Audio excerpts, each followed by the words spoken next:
Hello everyone, thank you for reaching back out to my channel. My name is Jonathan Bellasorti. The date is December 24th, 2023.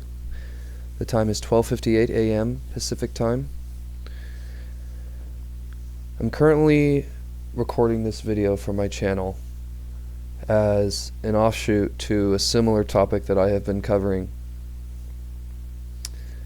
I've currently been covering the reading of documents released by the FBI pursuant to Executive Order 14040, which tasked a declassification review of documents related to a probe called Operation Encore, which looked to prosecute certain individuals within the Saudi government who had links to assisting logistically as well as through other multiple means two of the 9/11 hijackers, Nawaf al-Hazmi and Khalid al-Mihdhar, when they were staying in the United States, specifically California, San Diego, and Los Angeles, and throughout the state.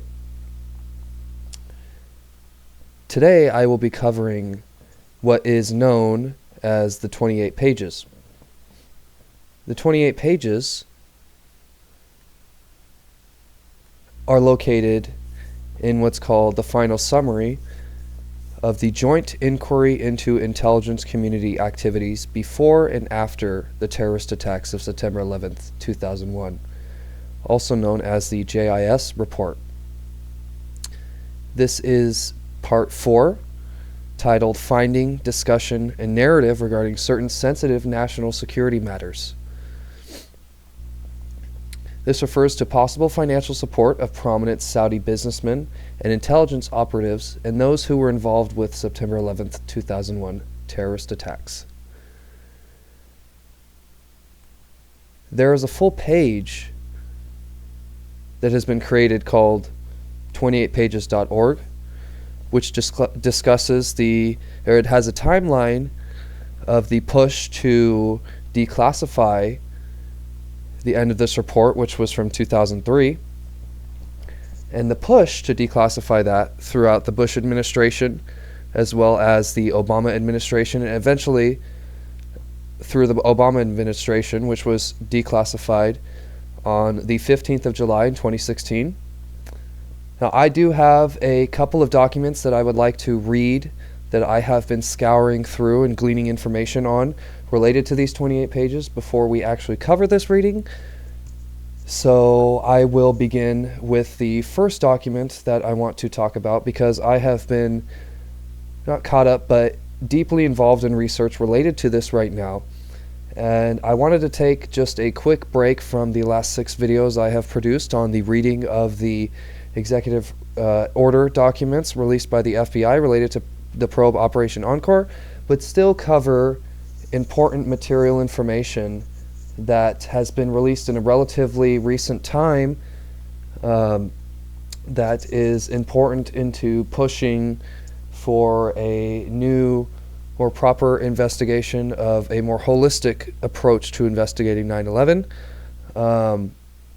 So let's begin with that. And this I will begin with is a letter that was written by, I believe it was written by 46 senators led by Senator in New York named Chuck Schumer. This was addressed to the president at the time, George W. Bush. Basically, this was a request to release the 28 pages of the JIS report. Now, this states, "Dear President Bush, we write to respectfully request that the Bush administration declassify a key 28-page section of the Joint Inquiry into Intelligence Community Activities before and after the terrorist attacks of September 2001. While we respect the reasons to keep information classified, be it the protection of sources and methods or the maintenance of the integrity of ongoing investigations, such purposes can be accomplished through responsible selective redaction rather than effacing the section's contents totally. According to the Joint Inquiry Report, the contents of the redacted pages detail specific sources of foreign support for some of the September 11th hijackers while they were in the United States. Unfortunately, because all but 2 pages of the entire section have been deemed too secret for public disclosure, the American people remain in the dark about other countries that may have facilitated the terrorist attacks. It has been widely reported in the press that the foreign sources referred to in this portion of the Joint Inquiry Analysis reside primarily in Saudi Arabia. As a result, the decision to classify this information sends the wrong message to the American people about our nation's anti-terror effort and makes it seem as if there will be no penalty for foreign abettors of the hijackers. As you are aware, Saudi Arabia's banks and charities have been used to funnel money to Al-Qaeda. Its madrasa schools spew hateful anti-American rhetoric to would-be suicide bombers across the Middle East, and 15 of the 19 hijackers were Saudis. Given these facts, protecting the Saudi regime by eliminating any public penalty for the support given to terrorists from within its borders would be a mistake. If we are to protect our national security, we must convince the Saudi regime to get tough on terror, keeping private its involvement, or that of any other nation in the September 11th attacks is no way to accomplish this goal. We respectfully urge you to declassify the 28-page section that deals with foreign sources of support for the 9/11 hijackers. Sincerely, Charles Schumer. Now this is an important letter because this started or was a catalyst in starting the push to release these redacted 28 pages. A little bit more about these 28 pages. Supposedly, and this is in the 28pages.org website and timeline, supposedly a Bush administration official is not testifying, but is being told that Saudi ties to 9/11 were hidden to protect the Iraq war narrative. This is from 28pages.org, August 8th, 2016. Colonel Lawrence Wilkerson, Chief of Staff to Colin Powell, says Saudi leads never thoroughly investigated. This is by Brian P. McKinley. This is the man who created the 28 pages site. So in his September 20th, 2001 address to a joint session of Congress, President George W. Bush laid out a defining principle of his nascent war on terror. We will pursue nations that provide aid or safe haven to terrorism. Every nation and every region now has a decision to make. Either you are with us or you are with the terrorists. Even as he spoke these words, however, his administration had already embarked on a course that would mark them as a towering example of U.S. foreign policy hypocrisy. The Bush White House would soon present false claims linking 9/11 to Iraq, while simultaneously hiding credible evidence implicating Saudi Arabia, evidence summarized in the final 28-page chapter of a 2002 Joint Congressional Intelligence Inquiry into 9/11. Bush demanded the 28 pages be kept from the American public, and it's increasingly clear why. As former State Department official Lawrence Wilkerson tells 28pages.org, to a White House bent on selling an invasion of Iraq, compelling evidence of Saudi complicity in the attacks was an unwelcome distraction. They wanted to go to war with Iraq. Anything that supported al-Qaeda connections with Baghdad, therefore, was good. Saudi Arabia just confused things, so keep that out of it, says Wilkerson, who served in the Bush administration as Chief of Staff to Secretary of State Colin Powell. That wasn't so much an effort to protect the Saudis, I don't think, as it was an effort to justify the war with Iraq. The chilling effect on discussion of Saudi government links to 9/11 wasn't confined to public statements. Wilkerson says the topic was too taboo even with the Bush administration. It was verboten. It really was. You talked about it at your peril. You understood that the White House was going to close down anything associated with that sort of talk, so that to what avail were you going to do it? I think one of the byproducts of Vice President Dick Cheney's unprecedented 11 visits to CIA was impressed upon the most prominent of the intelligence agencies, and of course the Director of Central Intelligence himself, that you don't want to go there. In other words, Saudi Arabia's absence from the official 9/11 narrative was deliberative. It wasn't just passivity, it was action to prevent that from becoming the message, he says. To Wilkerson, the 28 pages, which detail direct and indirect links from the hijackers and other al-Qaeda members to various Saudi government employees and even the Saudi ambassador to the United States, point to at least some degree of Saudi government attachment to the 9/11 attack. All these people probably were agents of Saudi intelligence, in addition to being the sort of suspicious characters or more than just suspicious characters associated with al-Qaeda. If they were working for Saudi intelligence, don't tell me the government or some institutional aspect of the government didn't know about it, says Wilkerson, who retired from the Army as a colonel before serving the State Department. That's important. I'm not going to read the entire article, but that's very important to see the context of why these pages weren't redacted initially when the JIS report was concluded. Also, if you do believe Seymour Hersh's report on the killing of Osama Bin Laden, as well as he's done some really important reporting as of recent about the Nord Stream 2 pipeline that was blown up and about potential United States involvement. But what I speak of is the fact that he believes that the reporting from the U.S. government on how Osama Bin Laden was killed and his body dumped at sea was incorrect. He also speaks about how Pakistan had captured Osama bin Laden and kept him in this safe house in Abbottabad, Pakistan. So let's get a little bit into that article. And so Seymour Hersh, Osama bin Laden, in the 28 secret pages on 9/11. Earlier this month, investigative journalist Seymour Hersh challenged nearly every essential aspect of the United States government's account on how it tracked, killed, and disposed of Osama bin Laden. Key threads in Hersh's account, if true, suggest enduring ties between Saudi Arabia and Al-Qaeda and paint alleged White House lies about bin Laden's demise. My apologies. As yet another part of a multifaceted U.S. effort to keep Saudi Arabia's terror ties under wraps, an effort that, according to former Senator Bob Graham, depends heavily on the continued classification of a 28-page finding on the foreign government support of the 9/11 hijackers.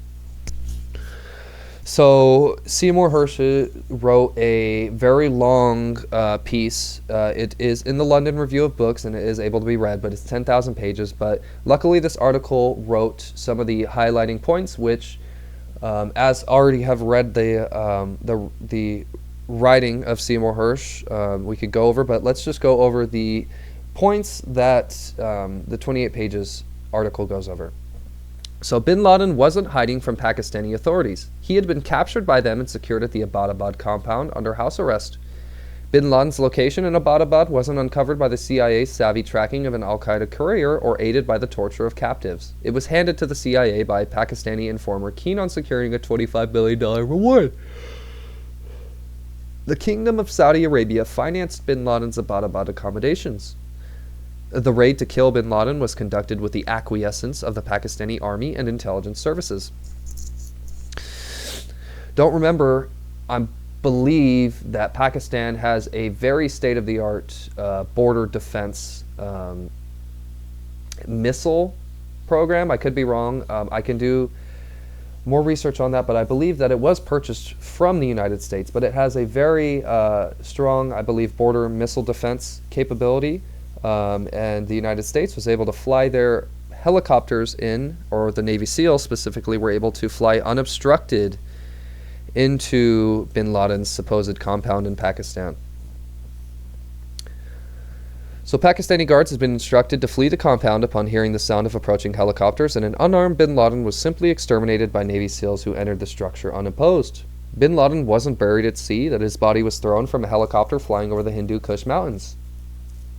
To hide Pakistan's role, the original arrangement called for the U.S. government to wait about a week after bin Laden's murder and then announce he'd been killed in a drone strike. The crash of a helicopter used in the raid prompted the Obama administration to hastily craft a different set of lies for public digestion.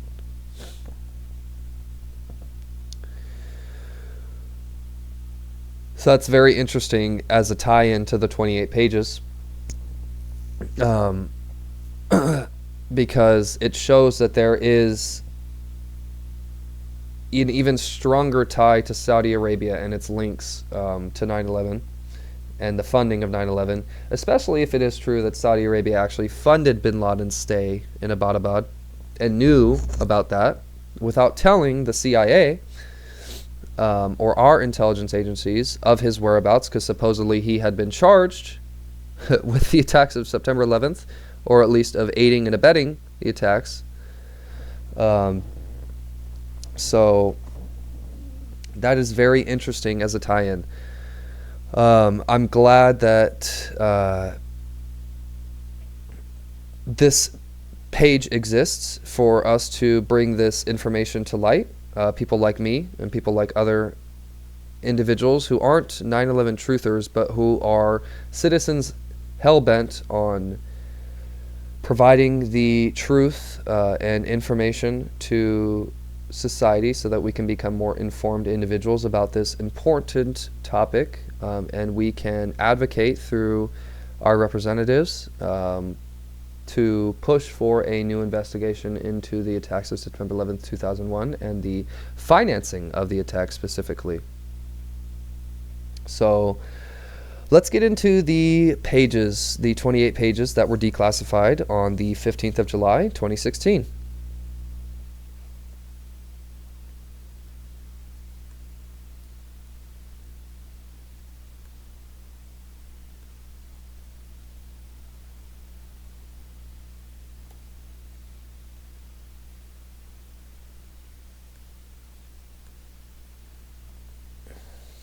All right. Part 4. This is the end of the JIS report. Finding, discussion, and narrative regarding certain sensitive national security matters. Finding. While in the United States, some of the September 11th hijackers were in contact with and received support or assistance from individuals who may be connected to the Saudi government. There is information, primarily from FBI sources, that at least 2 of these individuals were alleged by some of to be Saudi intelligence officers. The Joint Inquiries Review confirmed that the intelligence community also has information, much of which has yet to be independently verified, indicating that individuals associated with the Saudi government in the United States may have other ties to Al-Qaeda and other terrorist groups. The FBI and CIA have informed the Joint Inquiry that since the September 11th attacks, they are treating the Saudi government's ties to terrorists, or they are treating Saudi issues seriously, but both still have only a limited understanding of the Saudi government's ties to terrorist elements. In their testimony, neither CIA nor FBI witnesses were able to identify definitively the extent of Saudi support for terrorist activities globally or within the United States, and to the extent to which such support, if it exists, is knowing or inadvertent in nature. The FBI's Washington field office created a squad devoted to, fortunately that's redacted. Only recently, and at least in part due to the Joint Inquiry's focus on this issue, did the FBI and CIA establish a working group to address the Saudi issue. In the view of the Joint Inquiry, this gap in U.S. intelligence coverage is unacceptable, given the magnitude and immediacy of the potential risk to U.S. national security. The intelligence community needs to address this area of concern as aggressively and as quickly as possible. Discussion. One reason for the limited understanding is that it was only after September 11th that the U.S. government began to aggressively investigate this issue. Prior to September 11th, the FBI apparently did not focus any investigative resources on Saudi nationals in the United States due to Saudi Arabia's status as an American ally. A representative of the FBI testified that prior to September 11th, 2001, the FBI received no reporting from any member of the intelligence community that there was a presence in the United States, a redacted presence in the United States. Maybe a Saudi Arabian terrorist presence or a domestic terrorist presence. According to various FBI documents and at least one CIA memorandum, some of the September 11th hijackers, while in the United States, apparently had contacts with individuals who may be connected to the Saudi government. While the Joint Inquiry uncovered this material during the course of its review, the FBI and CIA documents, it did not attempt to investigate and assess the accuracy and significance of the information, recognizing that such a task would be beyond the scope of this Joint Inquiry. Instead, the Joint Inquiry referred to a detailed compilation of information uncovered by the inquiry and documents and interviews to the FBI and CIA for further investigation by the intelligence community and, if appropriate, law enforcement agencies. A brief summary of available information regarding some of these individuals is illustrative for purposes of this report. Omar Al-Bayoumi. The FBI had received numerous reports from individuals in the Muslim community dating back to 1999, alleging that Al-Bayoumi may be a Saudi intelligence officer. FBI files suggest that Al-Bayoumi provided substantial assistance to hijackers Khalid al-Mihdhar and Nawaf al-Hazmi after they arrived in San Diego in February of 2000. Al-Bayoumi met the hijackers at a public place shortly after his meeting with an individual that the Saudi consulate, and there are indications in the files that this encounter with the hijackers may not have been accidental. During the same time frame, Al-Bayoumi had extensive contact with the Saudi government, establishments in the United States, and received financial support from a Saudi company affiliated with Saudi Ministry of Defense, also known as Dala Avco. According to FBI files, Redacted at the company said that Al-Bayoumi received a monthly salary even though he had been there only on one occasion. The support, and that's also known as being a ghost employee. Don't forget that. That's a very important term. This support increased substantially in April 2000, almost coincident, well, as it says here, actually I was going on an off thought, but 2 months after the hijackers arrived in San Diego. Decreased slightly in December 2000 and stayed at the same level until August of 2001. The company reportedly had ties to Osama Bin Laden and Al-Qaeda. In addition, the FBI determined that Al-Bayoumi was in contact with several individuals under FBI investigation and with the Holy Land Foundation, which has been under investigation as a fundraising front for Hamas. Osama Bassnan. Bassnan may have been in contact with Al-Midar and Al-Hazmi during their time in San Diego. Bassnan was a close associate of Al-Bayoumi and Omar Bakr Bashat. Unfortunately, that's kind of hard to read in this archive report. Another one of the hijackers' close associates. He also lived across the street from the hijackers and made a comment to an FBI asset that he did more than Al-Bayoumi did for the hijackers. According to an FBI document, Bassnan told another individual that he met Al-Hazmi through Al-Bayoumi, and later that he met two of the hijackers through Al-Bayoumi. He also told the asset that Al-Bayoumi was arrested because he knew Al-Hazmi and Al-Midar very well. The document goes on to state that Bassnan and Al-Bayoumi had been close to each other for a long time, and Bassnan has many ties to the Saudi government, including past employment by the Saudi Arabian Education Mission, referred to in FBI documents as redacted. The FBI also received reports from individuals in the Muslim community alleging that Bassnan might be a Saudi intelligence officer. According to a CIA memo, Bassnan reportedly received funding and possibly a fake passport from Saudi government officials. He and his wife received financial support from the Saudi ambassador to the United States and his wife. A CIA report also indicates that Bassnan traveled to Houston in 2002 and met with an individual who was, unfortunately, that's redacted.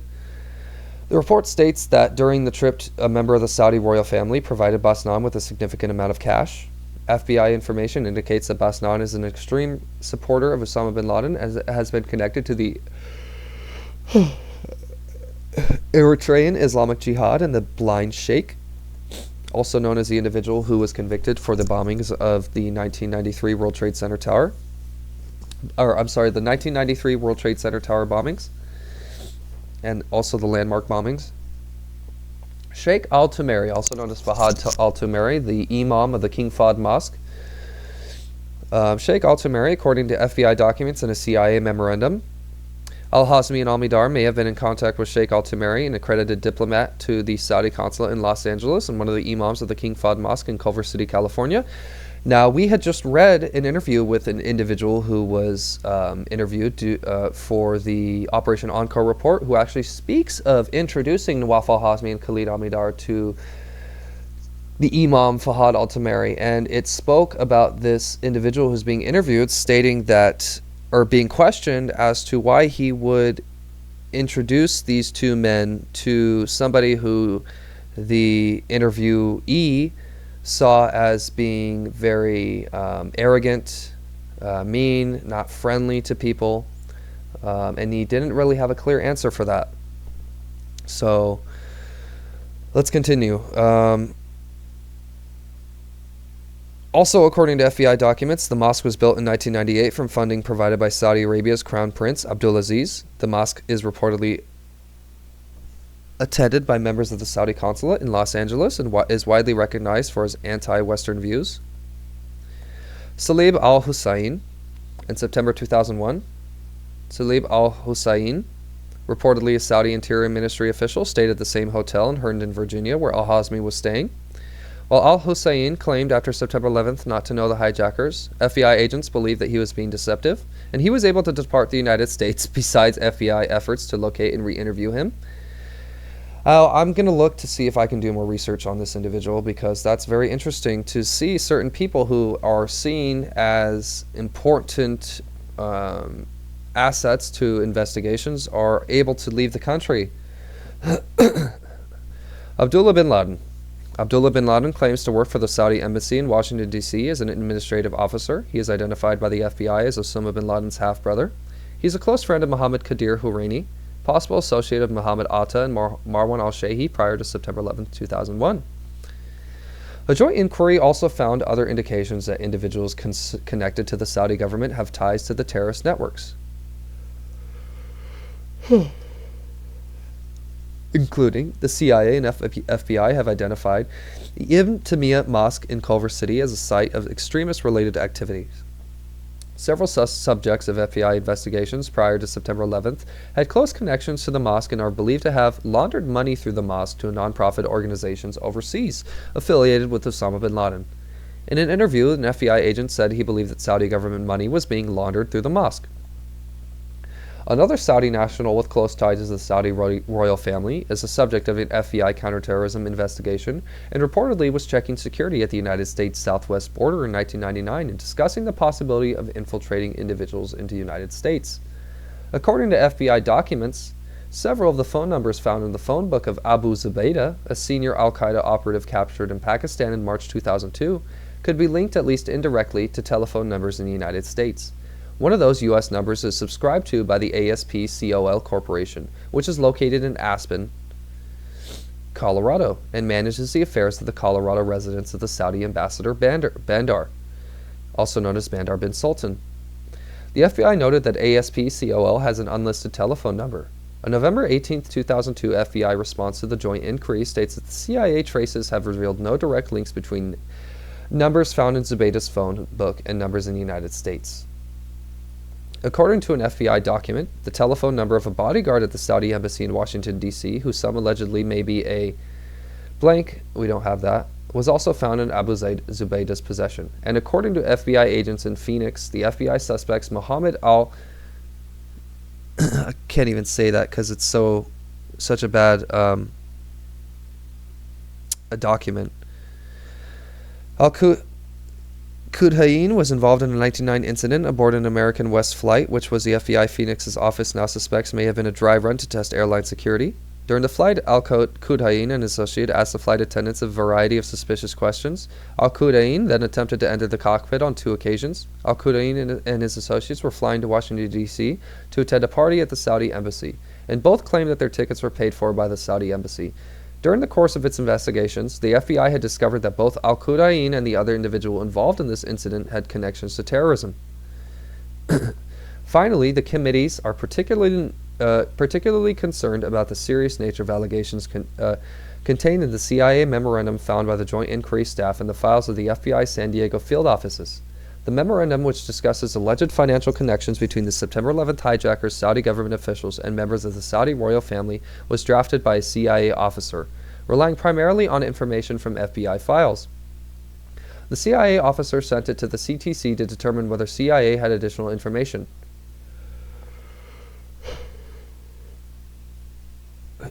He also provided a copy to the FBI agent responsible for the investigation of one of the individuals discussed in the memorandum. Despite the clear national implications of the CIA memorandum, the FBI agent included the memorandum in an individual case file and did not forward it to FBI headquarters. FBI headquarters, therefore, was unaware of statements in the memorandum until joint inquiry brought the memorandum's implications to the Bureau's attention.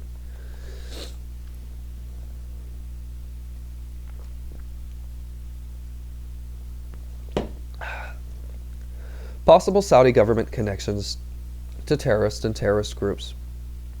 While in the United States, some of the September 11th hijackers were in contact with and received support or assistance from individuals who may be connected to the Saudi government. That is a fact. There is information from FBI sources that at least 2 of the individuals were alleged to be Saudi intelligence officers, Omar Bassnan and Omar Al-Bayoumi. The Joint Inquiry's review confirmed that the intelligence community also had information, much of which remains speculative and yet to be independently verified, indicating that Saudi government officials in the United States may have other ties to Al-Qaeda and other terrorist groups. The committees are particularly concerned about the serious nature of allegations contained in a CIA memorandum found within the files of the FBI's San Diego field offices. That memorandum, which discusses alleged financial connections between the September 11th hijackers, Saudi government officials, and members of the Saudi royal family, was drafted by a CIA officer, relying primarily on information from FBI files. In their testimony before the JIS, Neither the CIA nor the FBI was available to definitively identify for these committees the extent of Saudi support for terrorist activity globally or within the United States, and the extent to which the support, if exists, is intentional or innocent in nature. Both the FBI and CIA have indicated to the committees that they are now aggressively pursuing Saudi-related terrorism issues. Prior to September 11th, the FBI apparently did not focus I'd imagine they didn't focus investigative efforts on possible Saudi links to terrorism. Saudi national links to terrorism. Saudi nationals in the United States due to Saudi Arabia's status as an American ally. Yep, see, that could be what it said, but unfortunately it's redacted, so it's all speculation. A representative of the FBI's blank, maybe in office somewhere, testified in close learnings that prior to September 11th, the FBI received no reporting from any member of the intelligence community that there is a blank presence in the United States. It should be clear that this joint inquiry has made no final determinations as to the reliability or sufficiency of the information regarding these issues that we found contained in FBI and CIA documents.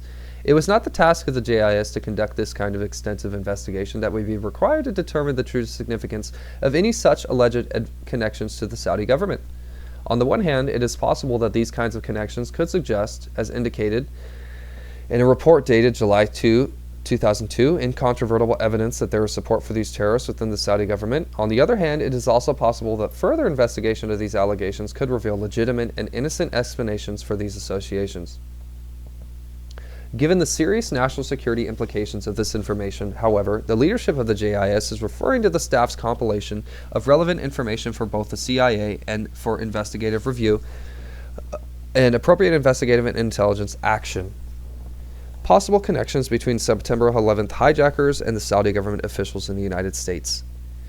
In reviewing FBI documents and the CIA memorandum, the Joint Inquiry staff has examined information suggesting that one individual who provided assistance to Nawaf al-Hazmi and Khalid al-Mihdhar may be connected to the Saudi government. A second individual who may have been in contact with al-Hazmi and al-Mihdhar also has ties to the Saudi government, including connections to the Saudi ambassador to the United States. There is reporting in FBI files that persons have alleged that both of these individuals may be Saudi intelligence officers. The September 11th hijackers may have been in contact with other Saudi government officials in the United States prior to September 11th attacks, and Saudi government officials in the United States may have ties to Osama Bin Laden's terrorist network. Omar Al-Bayoumi and Omar Bassnan. Two individuals known to the FBI prior to September 11th, 2001, Omar Al-Bayoumi and Omar Bassnan, may have provided assistance or support to al-Hazmi and al-Mihdhar while the two hijackers-to-be were living in San Diego. While the documentary evidence that Al-Bayoumi provided assistance to al-Hazmi and al-Mihdhar is solid, the files contain only limited evidence that Osama Bassnan had contacts with the two individuals.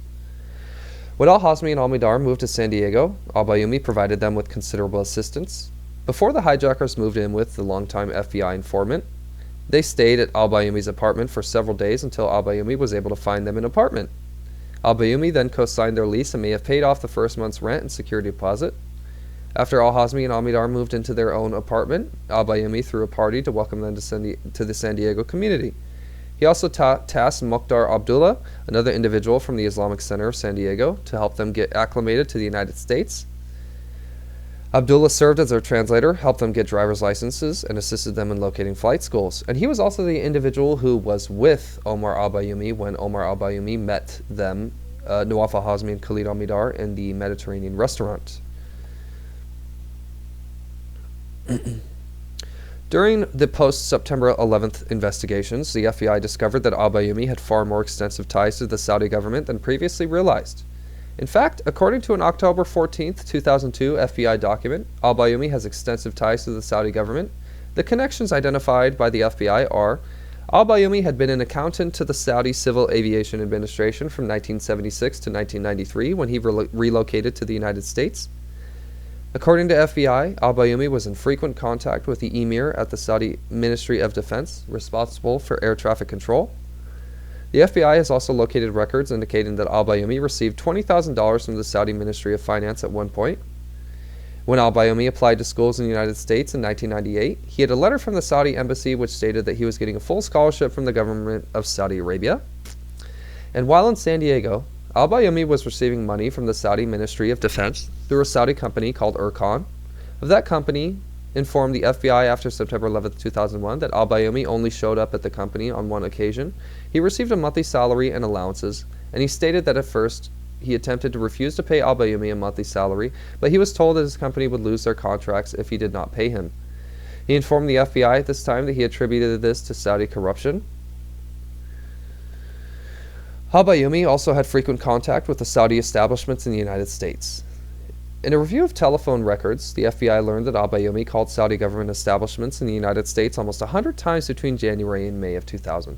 According to the FBI, Al-Bayoumi was in contact with at least 3 individuals of the Saudi Embassy in Washington, D.C., 2 individuals of the Saudi Arabian Cultural Mission in Washington, D.C., and 3 individuals at the Saudi Consulate in Los Angeles.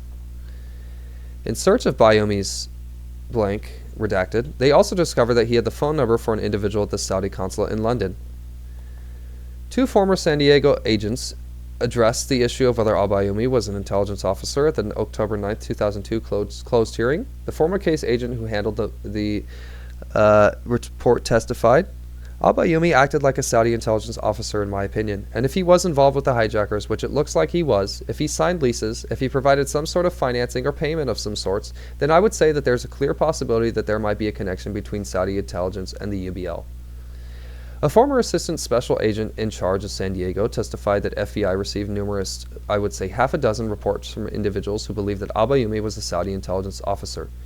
The FBI's November 18th response is inconsistent as to whether the FBI currently is designating Al-Bayoumi as a suspected Saudi intelligence officer. In its response, the FBI notes that Al-Bayoumi, redacted unfortunately, until after September 11th, but the response also shows that there is no evidence to conclude that Al-Bayoumi is a Saudi intelligence officer. The FBI had received reporting from a reliable source well prior to September 11, 2001, indicating that Al-Bayoumi might be a Saudi intelligence officer. Al-Bayoumi was known to have access to large amounts of money from Saudi Arabia, despite the fact that he did not appear to hold a job. On one occasion, prior to September 11th, the FBI received information that Al-Bayoumi had received $400,000 from Saudi Arabia to help fund a new mosque in San Diego. The FBI conducted a counterterrorism investigation into Al-Bayoumi in 1998 and 1999, but closed the investigation at that point. Since September 11, 2001, FBI investigations revealed that Al-Bayoumi has some ties to terrorist elements. Pascal J. D'Amoro, the Executive Assistant Director for Counterterrorism and Counterintelligence, testified in October 9, 2002 hearing that we've been talking with the blank government about collection on an individual named blank who has ties to Al-Qaeda who has ties to Bayoumi. In addition, the FBI reported that results of their research of Al-Bayoumi's redacted, that after an exhaustive translation of Bayoumi's documents, it is clear that Al-Bayoumi's correspondence, he is providing guidance to young Muslims, and some of his writings can be interpreted as jihadist. According to information acquired by the FBI after September 11, 2001, Al-Bayoumi has noted that one of his school applications that he worked for a company called Dalla Avco. According to FBI, Erkan is a San Diego subcontractor of Dalla Avco. According to a separate document, Dalla Avco are under the same umbrella company, Avco Dalla Trans Arab, which is a subsidiary of Al Barakat Investment and Development Company. Avco Dalla reportedly holds the contracts for cleaning and maintenance in the 3 major airports in Saudi Arabia. The document states that, redacted, the company has links to Osama Bin Laden. FBI headquarters was informed of the affiliation between Dalla Avco and the Al Barakat in February of 2001, but the San Diego field office apparently never got this information. Of course, according to FBI documents, Al-Bayoumi pay increased during this time that Al-Hazmi and Al-Midar were in the United States. According to a recent analysis of ties between the terrorist attacks and elements of the Saudi government before Al-Hazmi and Al-Midar arrived in the U.S., Al-Bayoumi generally received approximately $465 per month in allowances. According to the document, in March of 2000, a month after Al-Hazmi and Al-Midar arrived in San Diego, his allowances jumped to over $3,700 a month and stayed constant until December 2000, when Al-Hazmi left San Diego.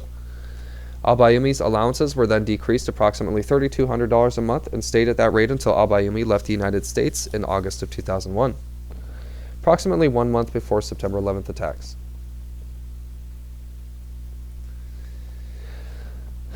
I would imagine this is the Shea Memorandum dated July 2nd, 2002, and correctly noted that that's not the Shea Memorandum. incorrectly noted that Al-Bayoumi's wife, while living in San Diego, was receiving $1,200 a month from Princess Haifa bin Sultan, the wife of Prince Bandar bin Sultan, the Saudi ambassador to the United States.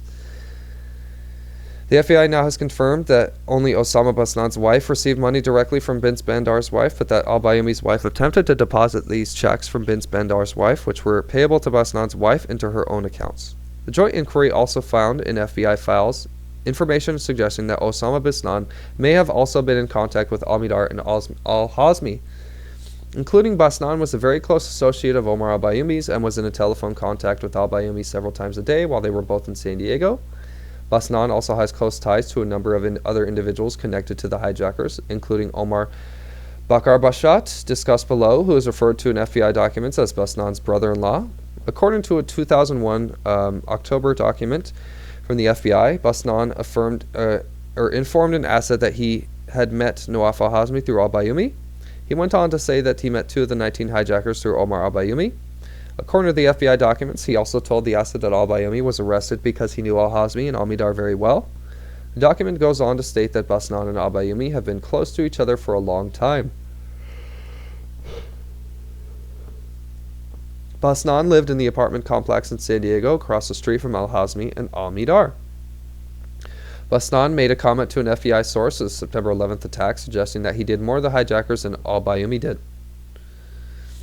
The FBI is aware of contacts between the hijackers and a close friend of Bassnan's, Khalid Al-Qaid, a commercial airline pilot and a certified flight instructor living in San Diego. Al-Qaid admitted to the FBI in May of 2000 that Al-Midar and Al-Hazmi had contacted him about learning to fly a Boeing jet aircraft. FBI documents speculate that Osama Bassnan, we don't get that, it's redacted. The FBI's November 18, 2002 response contends that this was an early investigative theory based on reporting which the FBI has not been able to corroborate. However, there is also additional information possibly tying Bassnan to redacted. In 1992, while he was living in Washington, D.C., Bassnan listed his employment as the Saudi Arabian Education Mission. FBI documents state that we get nothing redacted. Bassnan also has other ties to the Saudi government. Bassnan's wife received a monthly stipend from Prince Haifa. In a recent search of Bassnan's residence, the FBI located copies of 31 cashier's checks totaling $74,000 during the period of February 22, 1999 to May 30, 2002. These checks were payable to Bassnan's wife and were drawn to the Riggs bank account of Prince Bandar's wife. The FBI has determined that there has been a standing order on Princess Haifa's account since January 1999 to send $2,000 a month to Bassnan's wife. Bassnan's wife was allegedly receiving the funding for nursing services, but according to the documents, there is no evidence that Bassnan's wife provided nursing services. On at least one occasion, Bassnan received a check directly from Prince Bandar's account. According to the FBI, on May 14, 1998, Bassnan cashed a check from Bandar in the amount of $15,000. Bassnan's wife also received at least one check directly from Bandar. She also received one additional check from Bandar's wife, which she cashed on January 8th, 1998 for $10,000. In the October 9th, 2002 hearing, the FBI Executive Assistant Director, Diamuro, commented on this finding. I believe that we do have money going from Bandar's wife, $2,000 a month, up to about $64,000. What the money was for is what we don't know. We had a certain individual testified that she gives money for a lot of different groups and people from around the world. We've been able to uncover a number of these, but maybe if we can discover that she gives 20 different radical groups, gee, maybe there's a pattern there. The FBI also develops additional information clearly indicating that Bassnan is an extremist and supporter of Osama Bin Laden. In 1993, the FBI became aware that Bassnan had hosted a party for the Blind Sheikh at his house in Washington, D.C. in October 1992. Bassnan had made laudatory remarks to FBI assets about Bin Laden, referring to Bin Laden as the official caliphate and the ruler of the Islamic world. According to an FBI asset, Bassnan spoke of Bin Laden as if he were God. Bassnan also stated to an FBI asset that he heard that the U.S. government has stopped approving visas for foreign students, and he'd considered such measures to be insufficient as there had already had enough Muslims in the United States to destroy the United States and make it an Islamic state within 10 to 15 years. According to FBI documents, Bassnan also knew Bin Laden's family in Saudi Arabia and he speaks on his mobile telephone with members of the family who are living in the United States. phone numbers linking Abu Zubaydah to a company United States and Saudi diplomat in Washington. On March 28, 2002, U.S. and coalition forces received the telephone book of Abu Zubaydah, whom the U.S. government had identified as a senior al-Qaeda operational coordinator. According to an FBI document, a review of toll records has linked several of the numbers found in Zubaydah's phone book with U.S. phone numbers. One of these numbers is unlisted and subscribed by the ASPCOL Corporation in Aspen, Colorado. On July 15, 2002, FBI headquarters sent a lead to the Denver field office requesting that it investigate this connection. On September 19, 2002, agents of the Denver field office responded, stating that they had completed their initial investigation.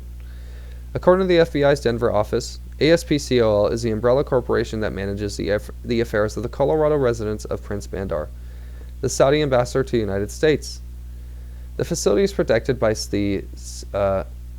by security. Agents of the Denver field office noted that neither ASPCOL nor Simnar security listed in the phone book is easily locatable.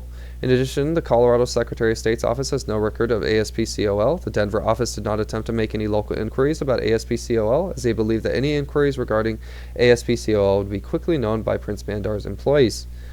Due to this sensitivity of the matter, they decided to hold their investigation of ASPCOL in abeyance until they received additional guidance from the headquarters. According to the FBI, the phone number of an individual of McLean, Virginia, was found within the effects of Abu Zubaydah. It is reportedly this person was reportedly a bodyguard to the Saudi embassy in Washington, D.C. The FBI now suspects that he may be a blank. In September 17, 2002 document, the FBI notes that the Bureau is opening an investigation on redacted due to the size and value of his residence and his suspicious activity in approaching U.S. intelligence community personnel. It also appears that this person has been in contact with others, which is located at blank in McLean, Virginia, or that's a mosque. The FBI has identified this address as the address of Prince Bandar, or it's Prince Bandar's house. According to the FBI, it is officially a driver for the Saudi embassy. This number was also linked to ASPCOL, Prince Bandar's umbrella company located in Colorado. It should be noted that the FBI's November 18, 2002 response states that the CIA traces have revealed no direct emphasis added links between numbers found in Zubaydah's phone book and numbers in the United States.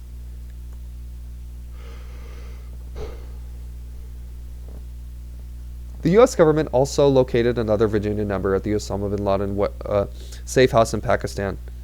The number is subscribed to by an individual named We Don't Have That. He was interviewed by the FBI in June of 2002. He cannot explain why his number ended up at a safe house in Pakistan, but stated that he regularly provides services to a couple who are personal assistants to Prince Bandar. This couple's driver is an individual named What We Don't Have, who was assigned to the Saudi embassy in Washington, D.C. According to this person, regularly called blank businesses and frequently travels back and forth to Pakistan. Other Saudi government officials in the United States who may have been in contact with the September 11th hijackers. Among the individuals who may have been associates of Al-Hazmi and Al-Midar was Sheikh Al-Tumeri, according to the memorandum reviewed by the Joint Inquiry Staff. Initial indications that Al-Tumeri may have had a physical or financial connection to Al-Hazmi and Al-Midar, but we're still looking at this possibility. Al-Tumeri is an accredited diplomat at the Saudi consulate in Los Angeles and also considered one of the imams of the King Fahd Mosque in Culver City, California. According to FBI documents, the King Fahd Mosque was built in 1998 from funding from the Saudi Arabian Crown Prince Abdulaziz. The mosque is attended by members of the Saudi consulate in Los Angeles and is widely known for its anti-Western views. FBI discussions indicate that Mokhtar Abdullah drove Al-Hazmi and Al-Midar to the King Fahd Mosque before Al-Midar returned to Saudi Arabia. Several individuals on the East Coast whom the hijackers may have met also had connections to the Saudi government. After the terrorist attacks, the FBI discovered that during September 2001, an individual named Saleh Al-Hussein stayed at the same hotel in Herndon, Virginia, where Al-Hazmi Al-Hazmi was staying at the time. According to FBI documents, Al-Hussein is apparently a Saudi Interior Ministry employee or official. He claimed not to know the hijackers, but agents in the FBI's Washington field office believed he was being deceptive. The interview was terminated when Al-Hussein either passed out or feigned a seizure requiring medical treatment. He was released from the hospital several days later and managed to depart the United States despite law enforcement efforts to locate and re-interview him. Saleh al-Hussein is the uncle of Omar al-Hussein. Sami al-Hussein is connected to the Islamic Assembly of North America and is subject of an FBI counterterrorism investigation. The FBI has also discovered that Saleh al-Hussein is a major contributor to the IANA, a nonprofit organization based in Michigan that is dedicated to the spread of Islam worldwide. According to the FBI, the IANA's mission is actually spread the Islamic fundamentalism and Salafist doctrine throughout the United States and the world at large. The IANA solicits funds from wealthy Saudi benefactors, extremist Islamic sheikhs, and suspect non-government organizations. According to the FBI documents, IANA has solicited money from Prince Bandar, but the documents are unclear as to whether Bandar has actually contributed money to this organization. FBI documents also indicate that several Saudi naval officers were in contact with the September 11th hijackers. FBI documents state that San Diego Field Office opened a counterterrorism investigation on an individual named Osama Nu, a Saudi naval officer, due to his association with Al-Hazmi and Al-Midar. In addition, Al-Harbi, another Saudi naval officer, was in telephonic contact with the Flight 77 hijackers Khalid Al-Midar and Nawaf Al-Hazmi on 9 occasions from March 11, 2000 to March 27, 2000. The Jacksonville FBI field office is concluding an investigation to determine whether Saleh Ahmed Badawi, a Saudi naval officer within its territory, was in contact with any of the hijackers. The FBI has also discovered some more tenuous connections between Saudi government personnel and the hijackers during the course of the Pent Bomb investigation. For example, according to the FBI, an individual named Fahad Abdullah Saleh Bakia was a close friend with September 11th hijackers Ahmed Al-Ghamdi and Hamza Al-Ghamdi. Bakala was previously worked as a pilot for the Saudi royal family, flying Osama Bin Laden between Afghanistan and Saudi Arabia during UBL's exile. In addition, an FBI source stated that after September 11th that she was 50% sure that Al-Midar was a visitor in an apartment in McLean, Virginia that was accepted in July or occupied in July through August 2001 by Hamad Al-Otabi of the Saudi Embassy Military Division. FBI documents also note that September 11th hijacker Saeed Al-Ghamdi may have also visited the address.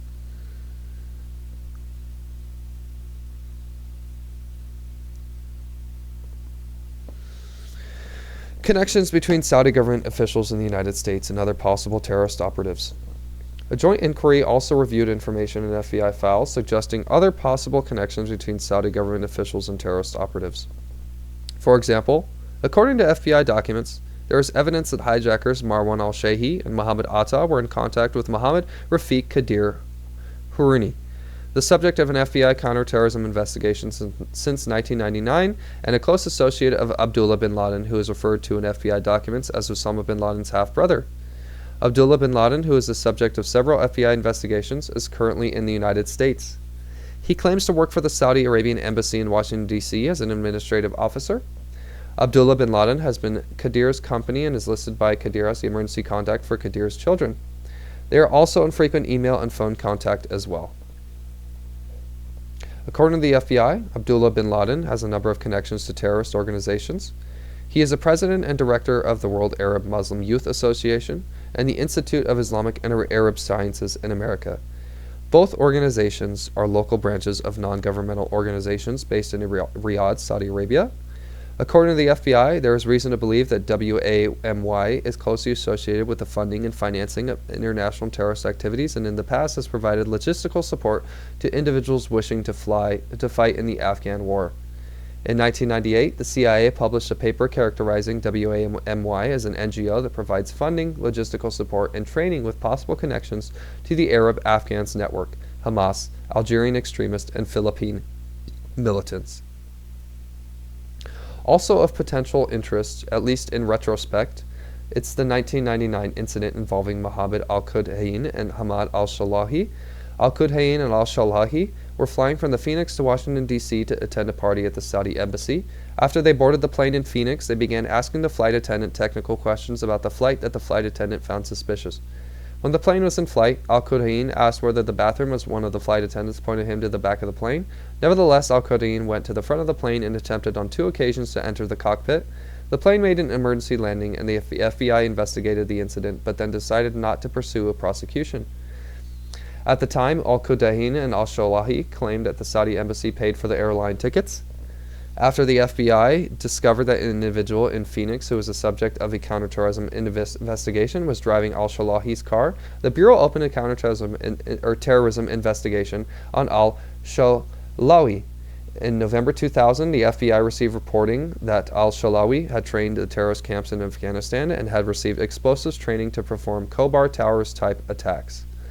After the September 11, 2001 attacks, the Phoenix field office attached even potentially greater significance to that 1999 incident. A Phoenix FBI communications explained that the theory behind this Phoenix FBI now believes that both men were specifically attempting to test the security procedures of America West Airlines in preparation for and furtherance of the UBL/Al-Qaeda operations.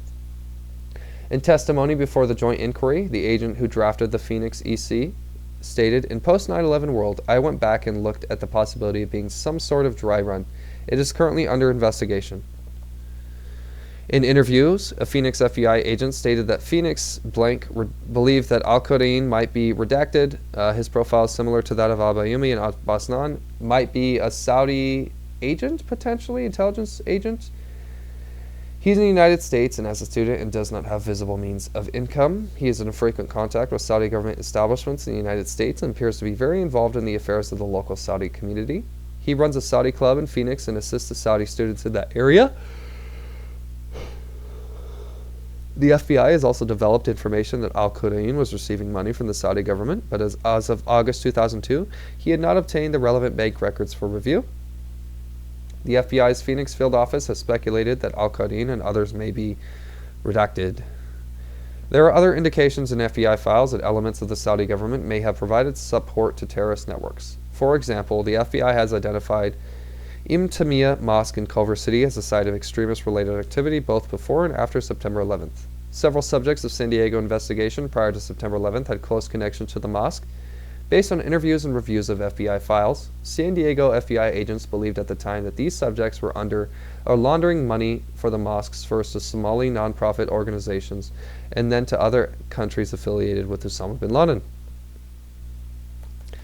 In approximately 1998, the FBI became aware of millions of dollars in wire transfers from the Somali community in San Diego to Al-Barakat Trading Company and other businesses affiliated with Osama Bin Laden. At the time, the funding appeared to be originating from the local Somali community in the form of donations to various Somali nonprofits.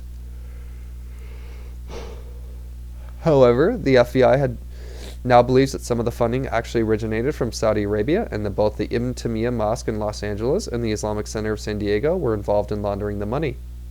According to the former FBI agent in San Diego who was involved in the investigation, this scheme may allow the Saudi government to provide Al-Qaeda with funding through covert or indirect means. In his October 9, 2002 testimony, the former agent continued on the possible money laundering. My guess, Saudi, it's connected somehow with the Saudis. And knowing that probably 70 to 80% of the population of Saudi Arabia supports Osama bin Laden, it might be an indication. There are also indications of Saudi governmental support for terrorist activity through charitable organizations. The Saudi-based Al-Qura Islamic Charitable Foundation is an Islamic non-governmental organization linked to terrorist support activities. According to a May 2002 Defense Intelligence Terrorism Summary, the UQ's activities in support of terrorism include suspicious money transfers, documents forgery, providing jobs to wanted terrorist suspects, and financing travel for youths to attend jihad training. The Defense Communication notes that since September 2001, UQ couriers have transported over $330,000 in cash, most of which they received from Saudi embassies in the Far East.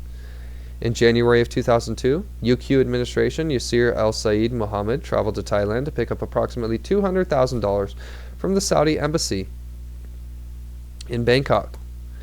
In early November 2001, the personal assistant to the UQ administrator traveled to Kuala Lumpur for a meeting at the Saudi Arabian embassy. He returned with tens of thousands of dollars, according to the Department of Defense.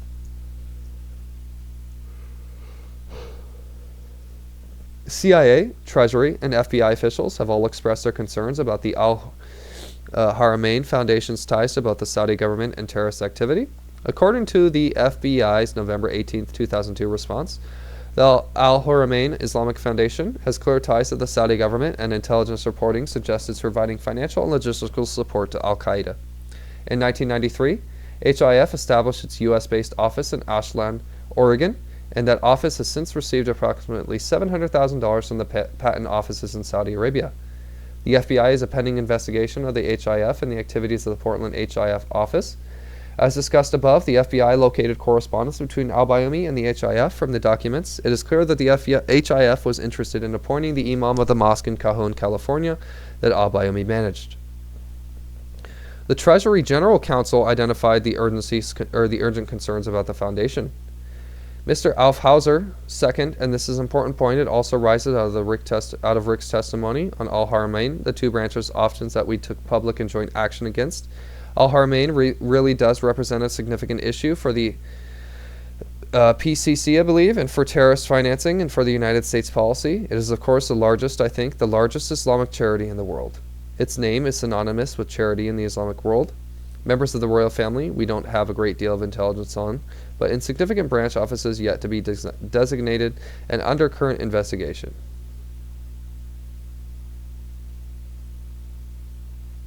We have ample evidence that large cash amounts are being couriered to those branches' offices, that large wire transfer of money are being sent to those offices, that a great deal of those money is being dissipated through misspending, unaccounted for, and finally, that those offices have significant contacts with Islamic extremists.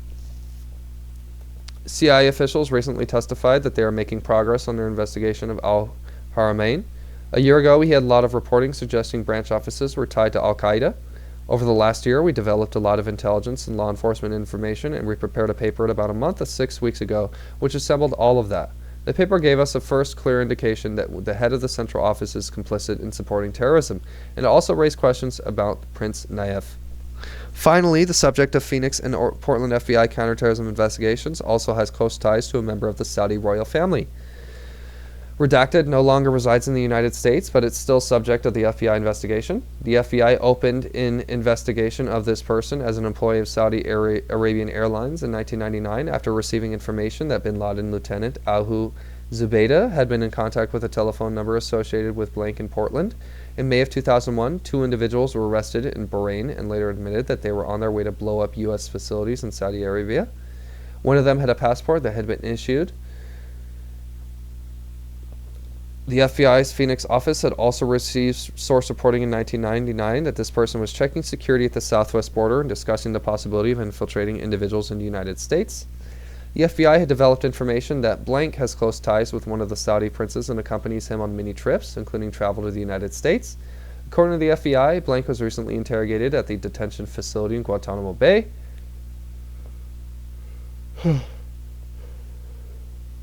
He informed the FBI that blank got the job at the Saudi Arabian Airlines through his contacts. He stated that he did not earn much money in his job, but that he had another source of income through a Saudi prince named Khalid al-Bandar. According to Redacted, this person performed miscellaneous tasks for the prince, such as handling real estate matters and assisting the prince's grandmother. This person traveled many places with the prince, including Europe and often to the United Arab Emirates. This person made the cryptic comment that nobody knew everything about blank. Although his name was on the State Department's watch list, this person was apparently able to circumvent the Customs Service and the Immigration and Naturalization Service because he was traveling with the Saudi prince. The FBI only learned the trip after the fact.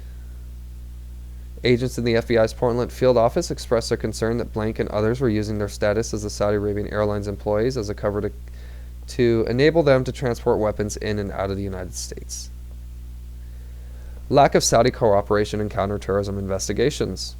In testimony and interviews, a number of FBI agents and CIA officers complained to the joint inquiry about a lack of Saudi cooperation in counterterrorism investigations, both before and after the September 11th attacks.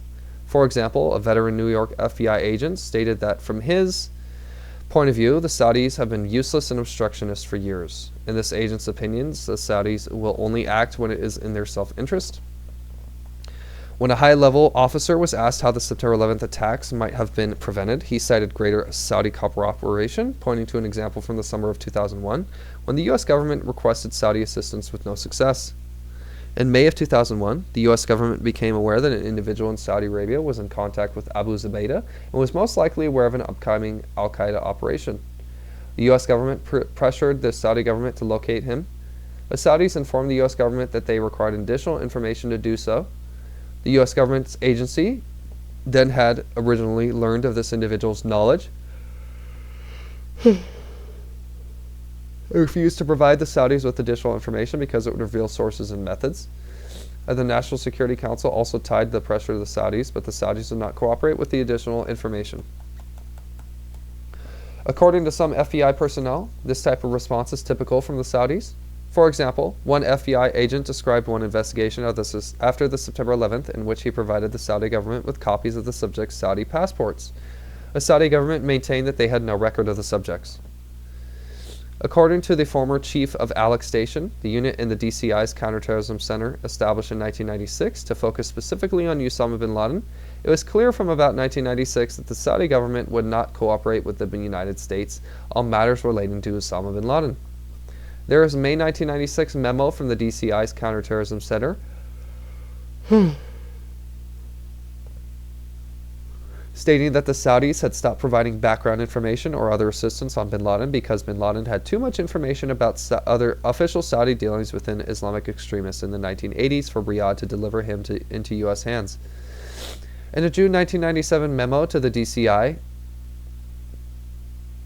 Alex Station re-emphasized the lack of Saudi cooperation and stated that he was little prospect of future cooperation regarding Bin Laden.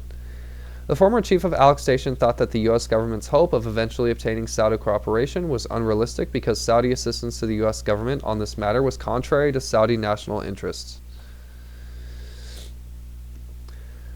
Redacted testified on this issue on October 9th. On the issue of al-Qaeda and Saudi intelligence, that goes back to our efforts to interact with the Saudis to get them to help on the U.S. investigating al-Qaeda. For the most part, it was a very troubled relationship where the Saudis were not providing any or us quickly or very vigorously with response to it. Sometimes they did, many times they didn't. It was just a very slow incoming. Both FBI and CIA personnel cited an individual named Madani al-Taib as specifically in a case in which the Saudis were uncooperative. The CIA and the FBI had been presenting the Saudis for years for permission to talk to al-Taib.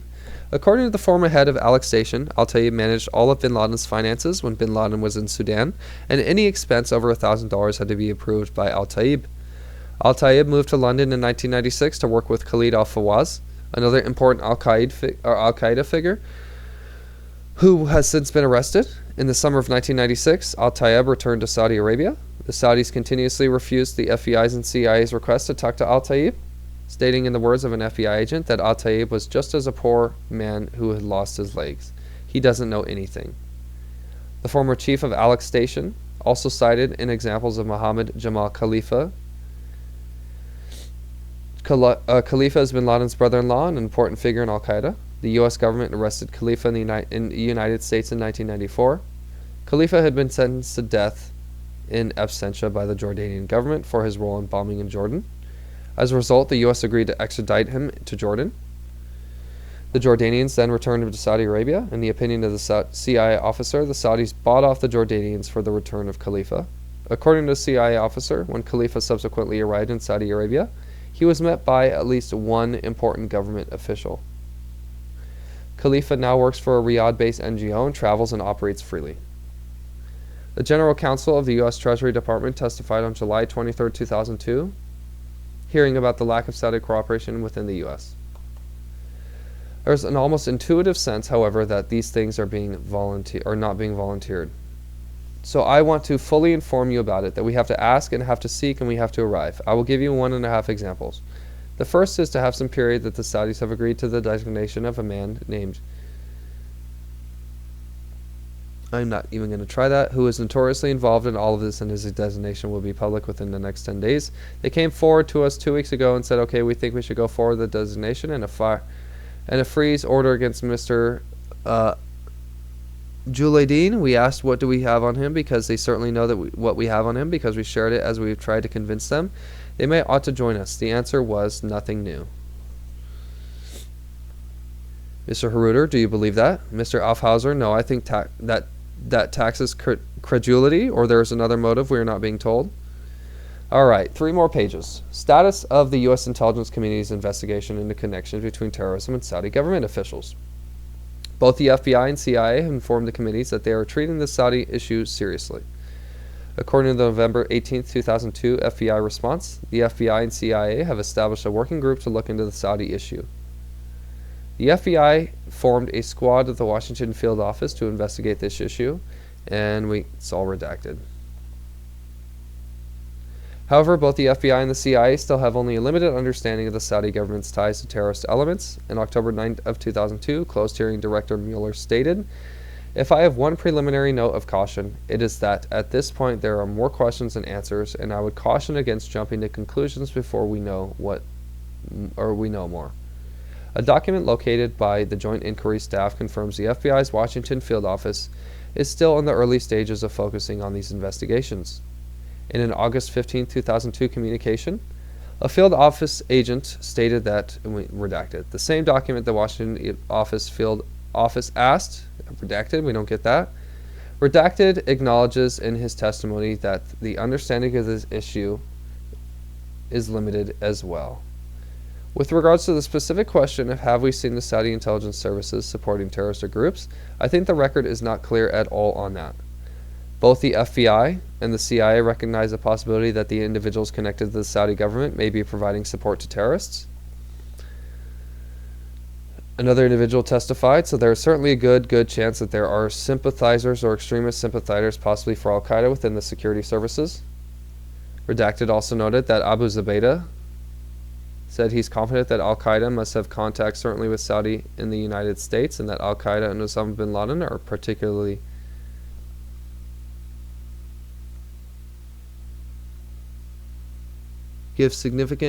invest significant energy in cultivating what Abu Zubaydah called good relationships with Saudis of all standings. He said Bin Laden is very pleased when Saudis to the military, those successful in business and those close to the royal family, tend to active support to his cause. He said Bin Laden actively seeks out such relationships. Other CIA and FBI officials echoed these remarks in recent congressional testimony. Redacted stated that what we find troubling about the case that we have learned from the FBI, both the Los Angeles cases and some of the cases the Washington field offices has looked at, in which you're seeing Saudi money going to the people, is that it fits some of the patterns that we've seen in terms of direct payments from Saudis. The Saudi government's long-withstanding support for very fundamentalist Wahhabi and Salafi charities and movements around the world, which is a sense you see the money is going to fundamentalist, and you would be very surprised if some of it doesn't bleed over into terrorist support. We had a lot of suspicions before September 11th, which we documented in a number of different papers, and again, it has a lot of smoke, and the issues that come up are who knows about the payments, on whose behalf are the payments being made? Are they being made on behalf of the central government, or are they being made by a local official or a person? Do the people who are making the payments know what's happening to the money? If they do know what's happening, why are they making the payments? Is it a form of blackmail? Do they recognize the terrorist support? There's the issue, or are they regulating themselves as where they're doing the due diligence that they ought to? FBI Executive Assistant Director Pascal Duamuro testified at the same hearing. To date, I can't sit here and tell you that those ties go back, but we can prove to the Saudi royal family is sponsoring terrorism. But there's enough smoke that we are conducting several investigations to try to determine what the other information is out there. What is clear is that the FBI did not treat the Saudis as a counterterrorism threat prior to September 11, 2001. Michael Rowlands, the former head of the International Terrorism Operations Section at FBI, tested that the answer to your question is that pre-9/11 there were not any significant preliminary inquiries or full investigations, with relatively few exceptions conducted by the FBI looking at Saudi support to terrorism. I am not going to stand here, Mr. Hill said, and tell you in any way, shape, or form.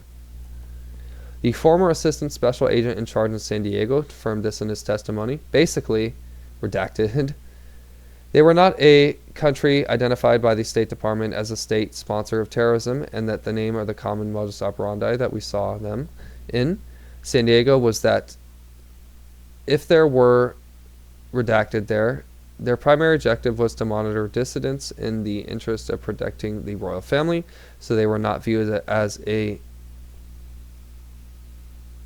threat to national security. In the October 9th, 2002 closed hearing, Director Mueller acknowledged that he became aware of some of the facts regarding the Saudi issue only a result of the investigative work of the Joint Inquiry staff. I'm saying the consequence of events here, I think the staff probed, and as a result of the probing, some facts came to light here, and to me, frankly, that had not come to light before, and perhaps would have not come to light had the staff not probed. That's what I'm telling you, so I'm agreeing with you that the staff probing throughout all the facts may have not come to this committee, Senator DeWine, but what you're also saying is, though, is that the probing then brought facts to your attention. Yes.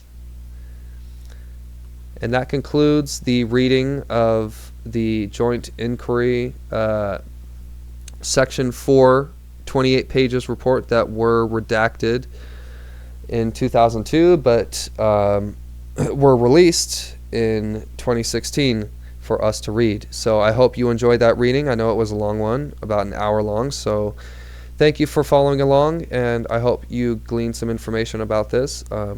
I'm glad that this information can be provided on my channel.